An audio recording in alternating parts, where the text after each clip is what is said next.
Hello everyone. मेरा आज video बनाने का उद्देश्य सिर्फ ये है कि आप लोगों को ये पता लग जाए कि कोई भी बीमारी जो है अपने आप यूँ ही नहीं चल कर आती। आपको इस चीज़ के सिम्टम भी नहीं मिलते और वो चीज़ आपके अंदर कब से ग्रो हो रही है आपको पता भी नहीं चलता और एकदम से आपको पता चलता है कि आपको ये परेशानी हो रही है तो आप वाकई में बहुत शॉक्ड हो जाते हो। मेरे साथ ऐसा ही हुआ है, इसलिए मैं आप लोगों के साथ ये शेयर कर रही हूँ। मैंने अभी गॉल ब्लैडर रिमूवल सर्जरी करवाई है। मेरे गॉल ब्लैडर में स्टोन था। मुझे नहीं पता वो स्टोन कब से था। मुझे 2-3 दिन पहले थोड़ा सा पेट में ऐसे जलन महसूस हुई, जैसे वेव्स उठती हैं पेट में, कमर में। तो मैंने सोचा शायद गर्मी की वजह से कुछ तीखा या स्पाइसी खा लिया होगा, इस वजह से होगा। मैंने ठंडा दूध पिया, मैंने गैस की पिल्स खाई, मैंने डाइजिन भी मुंह में रखी, थोड़ा बहुत आराम मिला।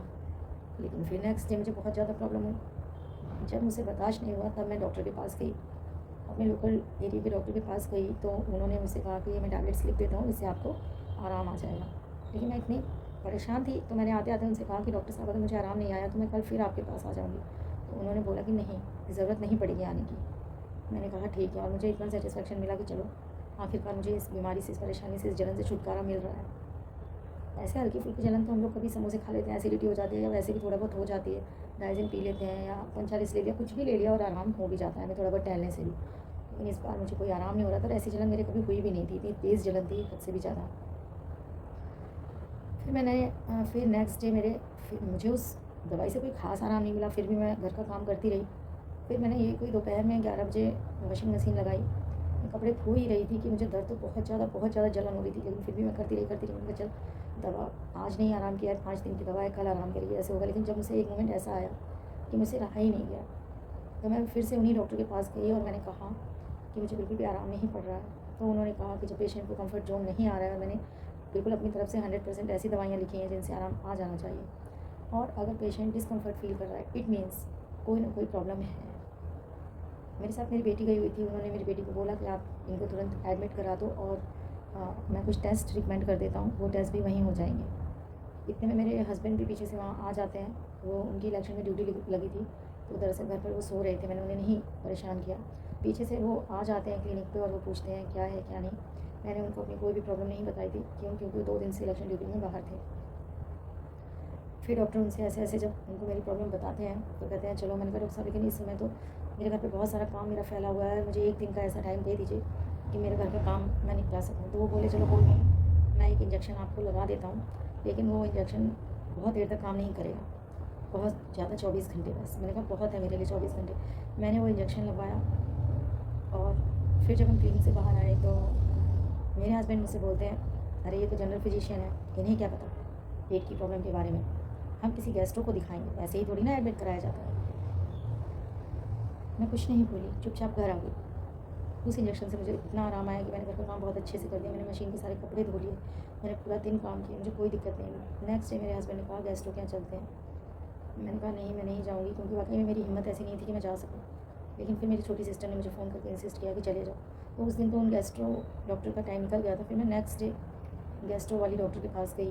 जब उनको मैंने बताया तो उन्होंने मुझसे पूछा कि आप कहीं बाहर गए हो, पानी बदला है आपका, या कुछ ऐसा है, आपको कोई बीमारी है। मैंने कहा नहीं, ऐसा कुछ भी नहीं हुआ है, मैं घर पर ही रह रही हूँ और मुझे कोई भी बीमारी नहीं है। और वो बोलते हैं कि चलो ठीक है और मैं टेस्ट लिखती हूँ और आप इनके टेस्ट करा दो।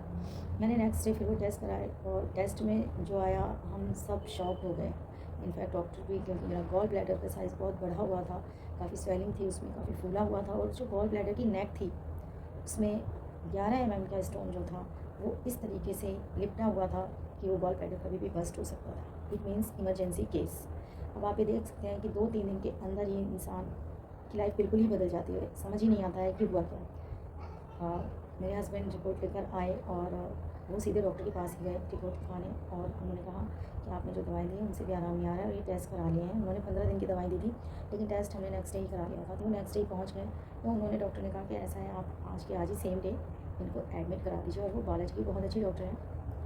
तो उस दिन रात में हमारे यहाँ पानी नहीं आया। मैंने कहा पीछे बच्चे पानी कैसे इंतज़ाम करेंगे, पानी की सप्लाई आ जाए, एक बार घर पे पानी भर दूँ तो मैं चाहूँ। इसलिए मैंने सैटरडे संडे 2 दिन निकाल दिए।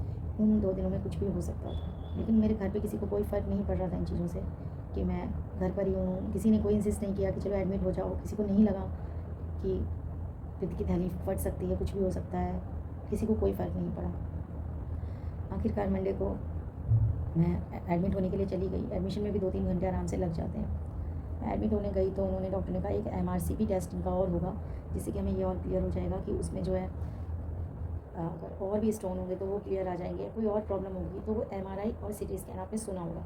इनसे भी एक हाई लेवल का टेस्ट होता है, उसे MRCP बोलते हैं, और उसमें कभी करीब आधा घंटा लग जाता है। प्रोसेस सेम ही होता है, वैसी मशीन होती है, क्योंकि मेरा एक बार पहले MRI मेरे सिर का हो चुका है तो मुझे आइडिया है। तो वो मशीन वैसे ही थी, सब कुछ वैसे ही था, बट फिर भी काफ़ी डेंजर रहता है, मुझे डर लगता है।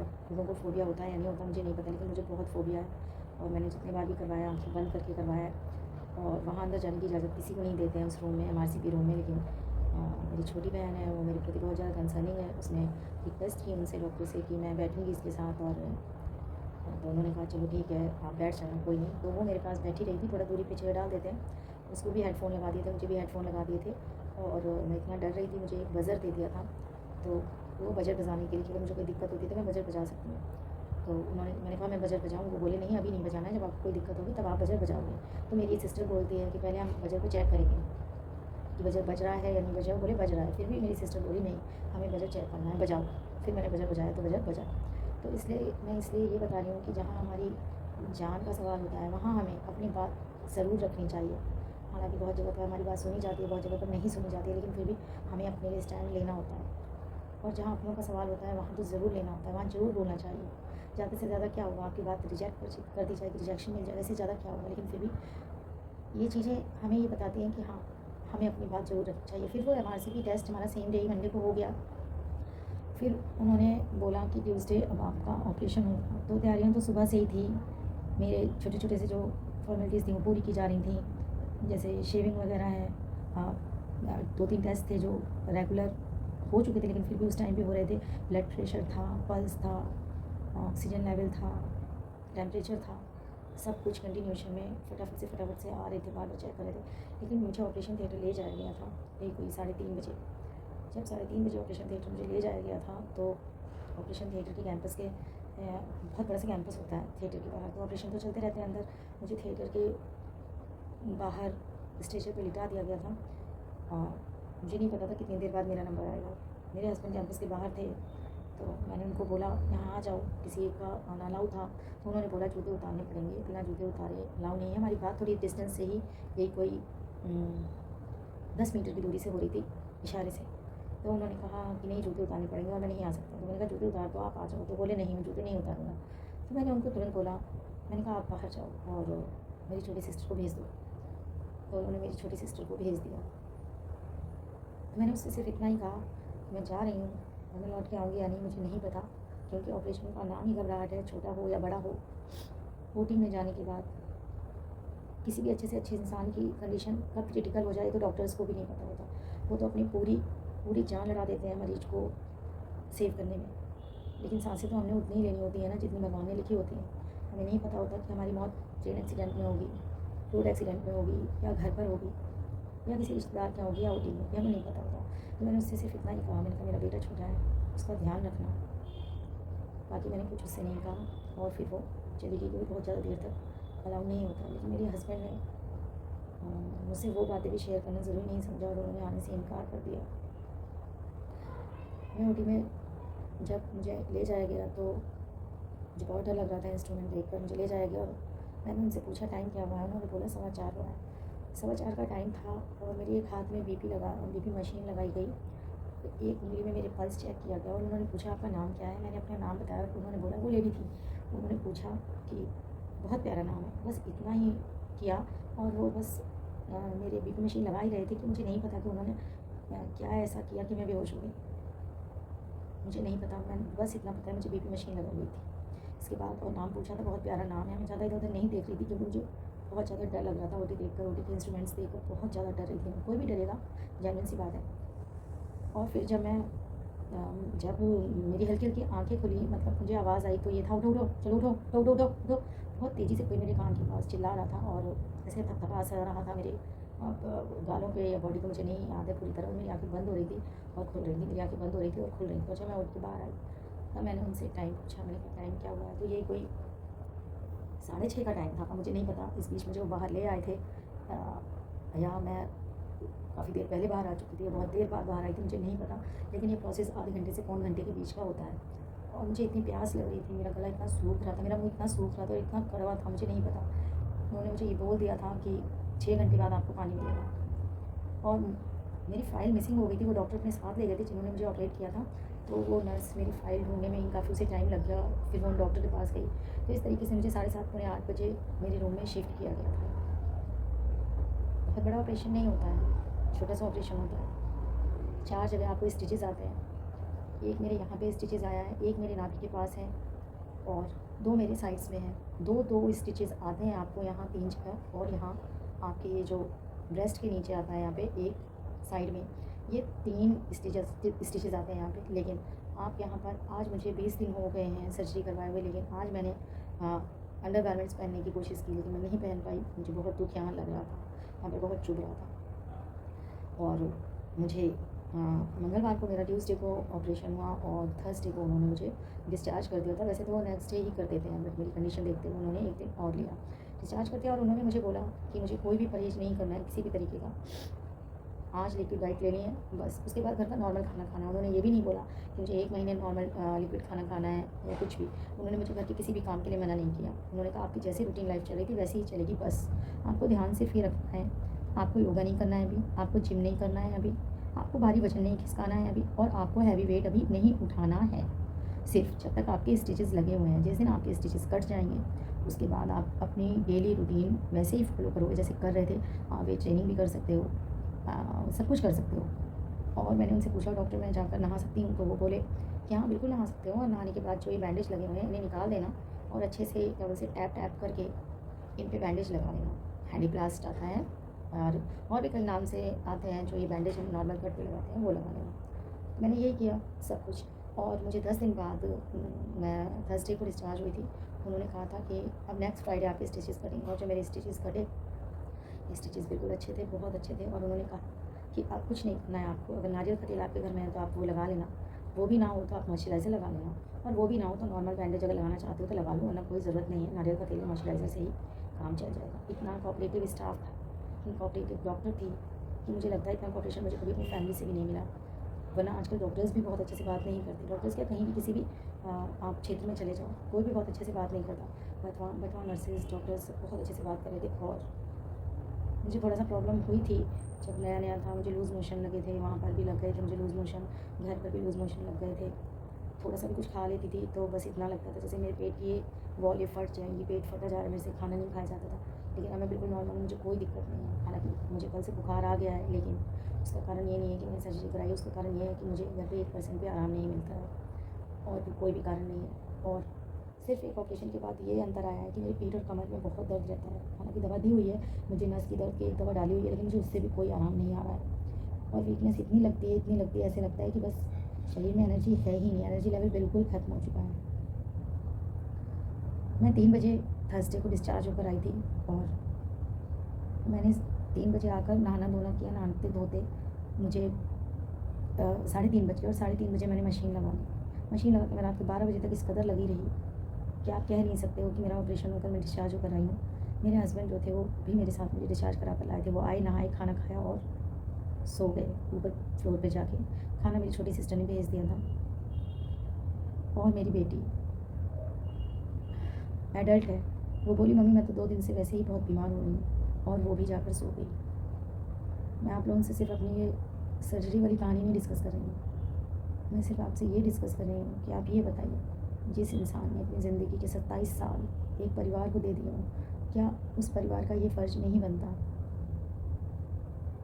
कि परेशानी में 2 दिन, 4 दिन, 5 दिन ऐसा रेस्ट दे दे जो रेस्ट वाकई में बहुत ज़्यादा रिक्वायर्ड है। मैं तो वैसे कभी रेस्ट करती ही नहीं, जो नींद लेती हूँ, वरना पूरा दिन मुझे लगता है एक होम मेकर जो होती है ना, मुझे लगता है वो शादी करके पूरी ज़िंदगी की गुलाम। ये स्टोन मेरे 11 mm का था।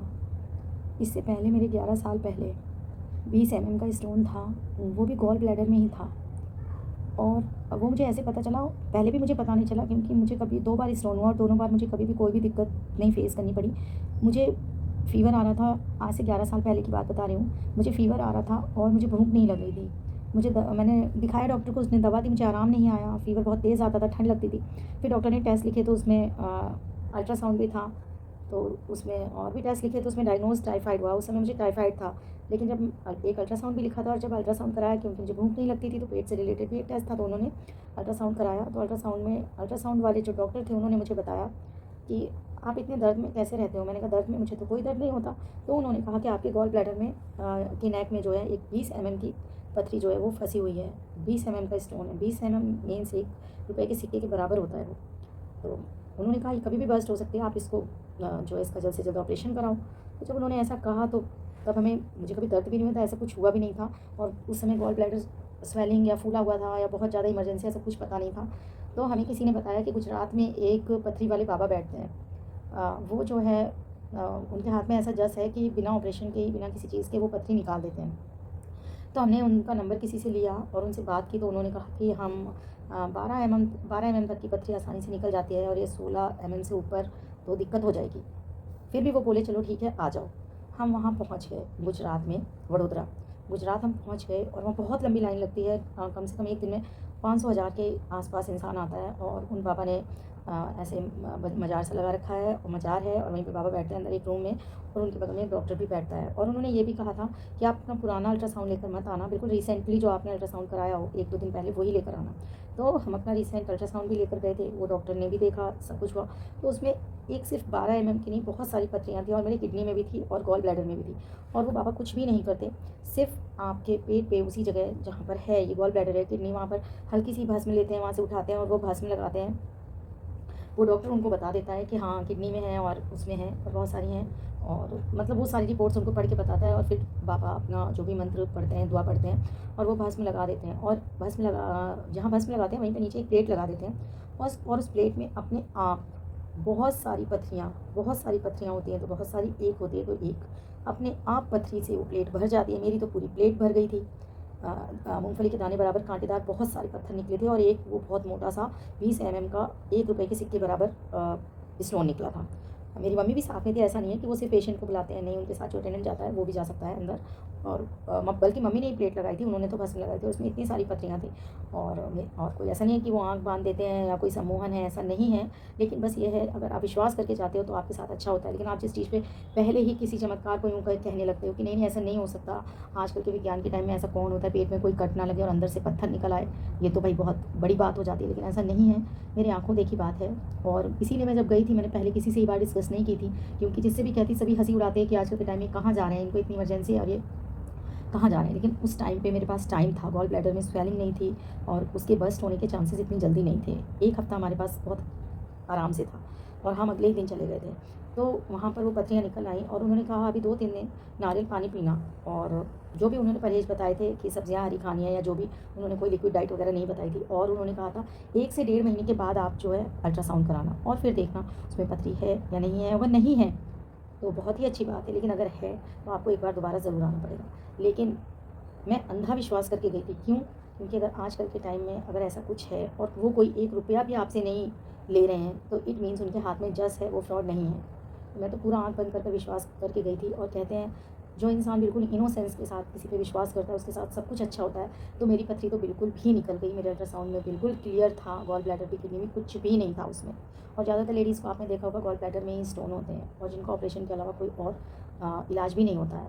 तो मेरी तो बिना ऑपरेशन के मेरे 11 साल निकल गए और तब भी मुझे पथरी थी गॉल ब्लैडर में, मुझे तब भी कभी पता नहीं चला, क्योंकि मुझे कभी भी दर्द ही नहीं हुआ। कहते हैं अगर वो फंसी होती है, स्टोन फंसा होता है तो पेन नहीं होता है, लेकिन जब वो मूवमेंट करती है तब पेन होता है। तो मुझे लगता है कि इस बार जो 11 साल बाद जो अब मेरी जो सर्जरी हुई है, वो जो स्टोन था वो मुझे लगता है हल्का हल्का, या तो वो बस्ट होने के बिल्कुल ही टाइम नज़दीक था उसका गॉल ब्लैडर का, या फिर वो थोड़ा बहुत मूवमेंट में था स्टोन हल्का फुल्का। इसीलिए मुझे इतने, जैसे जब हमारे ये डिलीवरी टाइम आ जाता है, जो हमारा लेबर पेन होता है ना, उस टाइप के वेव्स उठ रहे थे मेरे। दर्द नहीं हो रहा था, मेरे एक जलन के साथ जो वेव्स उठते हैं ना, वो वेव्स उठ रहे थे जो मेरे से बर्दाश्त नहीं हो रहे थे, कमर में, पीठ में, बहुत ज़्यादा।